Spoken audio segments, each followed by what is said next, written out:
Bonjour à toutes et à tous, l'équipe. On se retrouve aujourd'hui pour la présentation de la neuvième étape qui est composée de 5 secteurs de chemin blanc qu'on va vous présenter.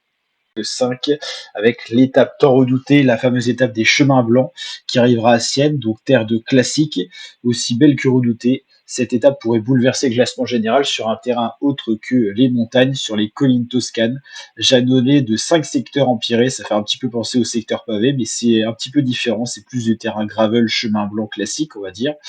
La journée que tout le monde appréhende, y compris les favoris qui pourraient perdre le classement général sur des soucis mécaniques tels que des crevaisons ou encore des chutes. Tout dépendra également de la météo qui aura toute son importance.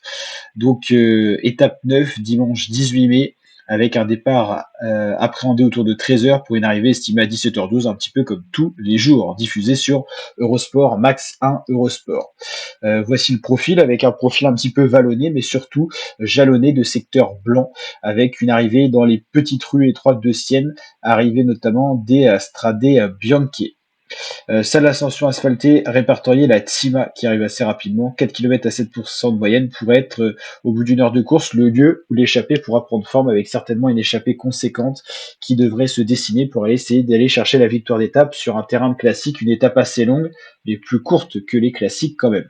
Ce qui va nous intéresser, ça sera les 5 secteurs de chemin blanc qui pourraient vraiment faire l'écrémage dans le peloton et donner lieu à une arrivée en petit comité à l'arrivée à Sienne. C'est des secteurs assez longs, à 8 km pour le premier secteur qui est qualifié de Pieva à Salti. Le plus court, c'est loin d'être le plus court et le plus facile, avec des montées, des descentes, avec une portion de gravel à à tout du piège. Le deuxième secteur, le voici, c'est 9 km, hein, avec des pentes qui sont pas très élevées, mais c'est pas les pentes qui sont difficiles, c'est le revêtement qui est vraiment différent en fait. Il y aura beaucoup de coureurs qui vont changer certainement de vélo.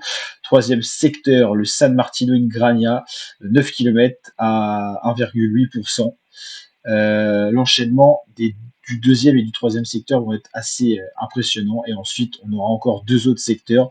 Ils font à peu près tous 10 km, sauf les 2 derniers qui font 1,7 et 2 km, mais qui sont plus vallonnés, on va dire.